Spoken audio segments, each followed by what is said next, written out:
Ei, gente, tudo bem? Vamos começar o nosso segundo bimestre. Nós vamos agora para o volume 3 da apostila, Sol, Terra e Lua. Então, pega a apostila de vocês aí e vamos começar aqui na página 2. Quando a gente olha esse universo, a gente consegue imaginar que o céu tem uma imensidão, né?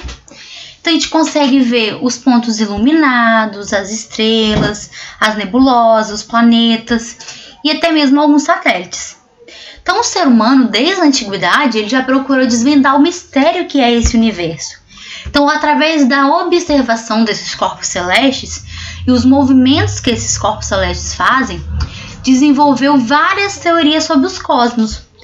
Então, muitas vezes essas teorias elas foram motivadas pela necessidade de determinar a passagem de tempo, de prever os fenômenos naturais, como as estações do ano, as marés, a questão de chuvas. Então, isso foi muito necessário para poder entender como esse nosso universo funcionava. Então, para isso, foi criados os modelos cosmológicos. Então, esses modelos eles serviam para explicar os movimentos e as forças existentes do universo. Foi por causa da curiosidade humana mesmo, para orientar essas questões religiosas e culturais.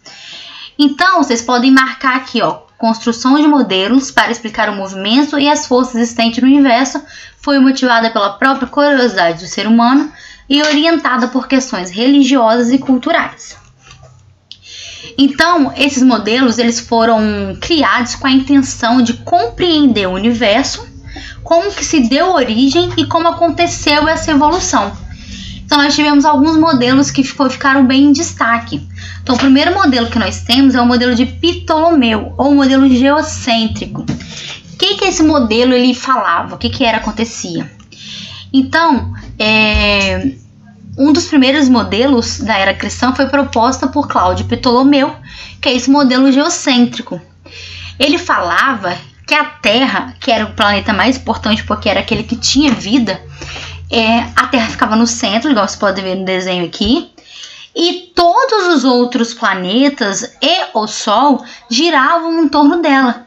Então ele acreditava que a Terra era o mais importante, né? Era o único planeta que tinha vida, né? O único planeta considerado que tem vida. Então a Terra era o mais importante, ficava no centro de tudo e todo mundo ia girar em torno dela.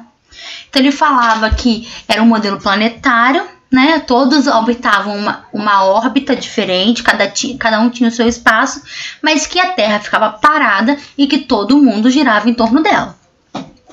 Então, as grandes navegações se baseavam nesse modelo de Ptolomeu. Esse modelo ficou fixo, né, por muito tempo. Muitas pessoas acreditavam nesse modelo. Mas depois, quando foram surgindo novas ideias, novas evidências, novos problemas, foram surgindo aperfeiçoamento desses modelos. Então, eles começaram a perceber que o modelo de Ptolomeu ele poderia ser incompatível aos novos modelos cosmológicos que foram propostos, né?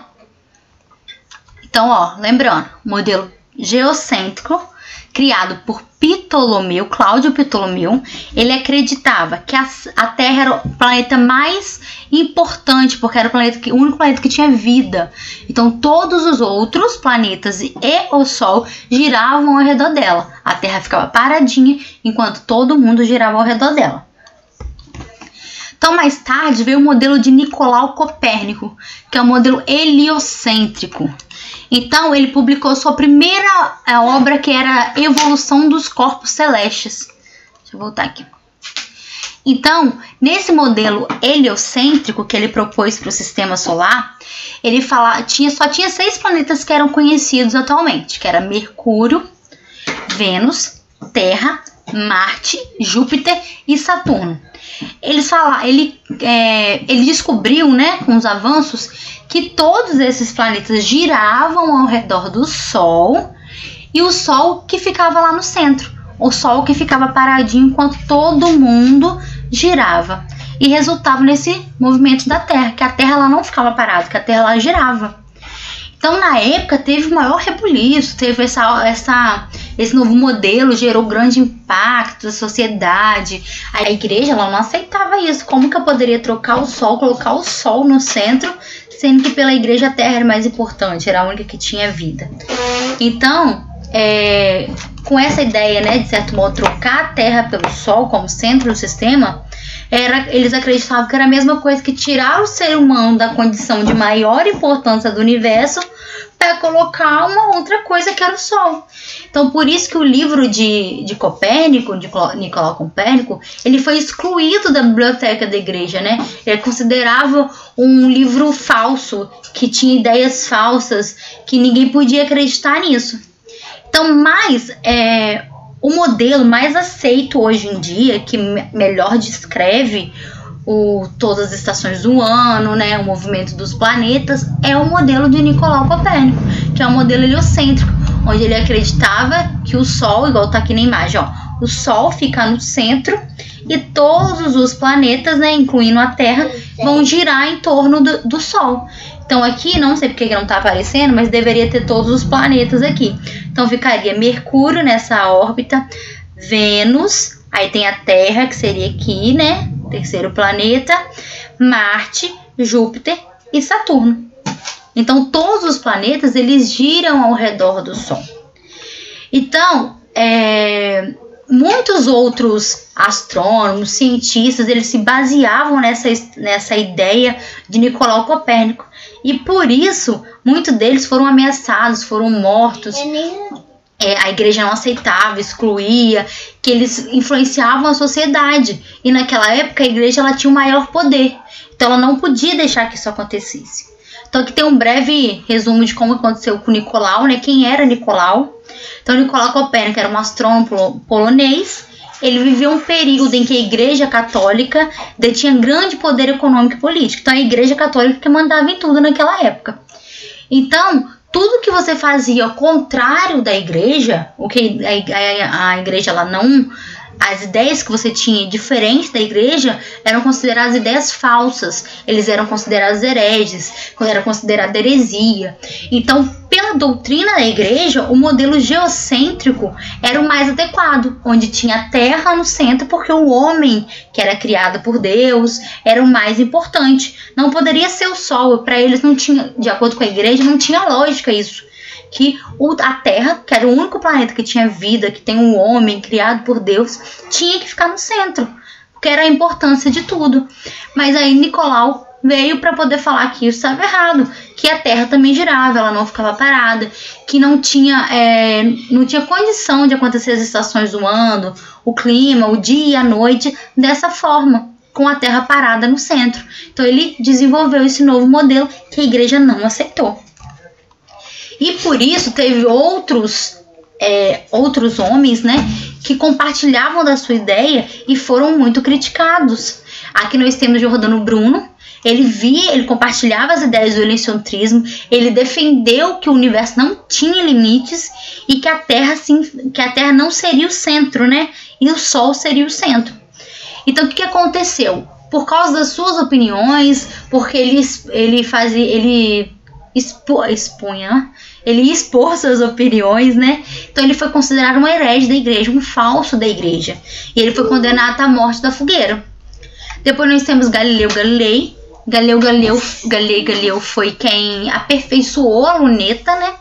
Então, por causa desse aperfeiçoamento da luneta, que é um objeto, é um instrumento que dá para observar melhor o céu, ele defendeu com convicção esse modelo de Nicolau Copérnico. Ele falava que a Terra que se movia ao redor do Sol. E por esse motivo, ele foi condenado à pena de morte. Mas, o que ele fez para poder não morrer, né? Ele negou todas as suas ideias, todas as suas opiniões, as suas convicções publicamente, né, diante da igreja. E por isso, ele não foi levado à morte, mas ele teve que permanecer por resto da sua vida em prisão domiciliar. E foi lá que ele continuou escrevendo seus textos, suas obras, mas não poderiam ser publicadas. Porque se ele publicasse aquilo, levasse para a biblioteca, porque tudo passava pela igreja antes, aí ele iria morrer, porque as suas ideias eram contrárias à da igreja. Então, para isso foi criado o modelo híbrido. O que seria esse modelo híbrido? Esse modelo ele tentou compreender o movimento dos planetas e a estrutura de um modelo cosmológico que fazia compreender tudo, como se eu quisesse juntar os dois, a opinião da igreja e a opinião científica, né? Então, o astrônomo ele tinha acesso a um dos maiores observatórios da época e suas pesquisas aprimoraram vários instrumentos astrônomos. Com esses instrumentos, foi possível realizar uma coleta mais precisa e elaborada da posição dos astros e das órbitas dos planetas. Por não acreditar no modelo heliocêntrico, Tycho Brahe propôs um modelo cosmológico híbrido, em que os planetas giravam em torno do Sol e o Sol e a Lua giravam em torno da Terra. Então, o que ele fez isso tudo? Ele não acreditava aqui nesse modelo, né, heliocêntrico, de que o Sol estava no centro e a Terra que girava em torno dele. Então, ele tentou encaixar, né, os dois modelos para poder tentar explicar como que Nicolau Copérnico estava explicando aqui, falava aqui o dos movimentos. Então ele falou assim, eu não posso ficar contrário da igreja, porque eu acredito no modelo geocêntrico, de que a Terra é o centro. Mas Nicolau Copérnico tem alguma razão. Então eu vou fazer um modelo híbrido, onde teve a junção dos dois. Então o que ele fez? Então ele propôs esse modelo, onde eu tenho o Sol no centro, onde eu tenho todos os outros planetas girando ao redor do Sol, porém o Sol gira em torno da Terra. Então ele fez uma junção. Eu tenho o Sol no centro, todos os planetas estão girando ao redor do Sol. E o único planeta que não gira ao redor do Sol é a Terra, porque a Terra fica parada e o Sol que gira ao redor dela. Quem faz o trabalho é o Sol, porque a Terra era importante. Então ele tentou explicar, né, todos os movimentos dos planetas, estações do ano, através desse modelo híbrido. Aí aqui na próxima página, na página 6, eu não vou mostrar porque o meu tá com resposta, né? Vocês vão fazer a atividade da página 6, de 1 a 6, né? E vão fazer no caderno, tem algumas que não dá pra poder colocar na apostila, não dá pra escrever aqui na apostila. Façam no caderno e me mandem foto depois da página da apostila com as que vocês responderam e também das páginas do caderno. E na próxima aula a gente começa falando sobre leis da gravitação. Então, boa aula, bons estudos, fiquem em casa, se cuidem, tô com saudade. Beijos!